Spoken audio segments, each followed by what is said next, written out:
उसने आपको और मुझको अपनी भेड़ों के समान कहा है, और उसने कहा है कि अंत के दिनों में जब तुम्हारा न्याय होगा, मैं भेड़ों से कहूंगा, अपने दाहिने हाथ के लोगों से कहूंगा कि जाओ और उस स्थान पर जो पिता ने तुम्हारे लिए तैयार किया है। और लेफ्ट हैंड साइड बकरियों को, अगर आप बकरियों को देखेंगे, उनको ऊन कतरवाने की जरूरत नहीं है, वो लंबा देख सकती हैं, ज्यादा देख सकती हैं, वो चरवाहे पर निर्भर नहीं है। तो परमेश्वर ने उन विश्वासियों की तुलना उन बकरियों से की है जो ये कहते हैं कि हमें किसी चर्च की या किसी चरवाहे की जरूरत नहीं। उन्हें लगता है कि वो डायरेक्ट परमेश्वर को मान सकते हैं। आप परमेश्वर को डायरेक्ट ही मानते हैं, मैं भी परमेश्वर को डायरेक्ट ही मानता हूँ। मैं अपने पास्टर के थ्रू परमेश्वर को नहीं मानता हूँ, मैं डायरेक्ट ही परमेश्वर को मानता हूँ। लेकिन वचन में लिखा है कि उसने चरवाहों को आज भी ठहराया है। इसलिए पौलुस ने कहा कलीसिया में उसने 5 तरह के व्यक्ति दिए हैं।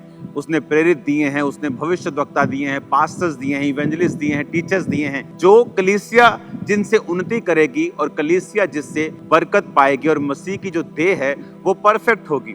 इसका मतलब ये सारी मैनेजमेंट भी परमेश्वर के द्वारा ठहराई गई थी। परमेश्वर ने पौलुस को कहा कि तू अन्य जातियों में जाएगा जो उसको जानती तक नहीं थी, ताकि परमेश्वर ये साबित कर सके कि सब कुछ ग्रेस के द्वारा ही है। आमीन।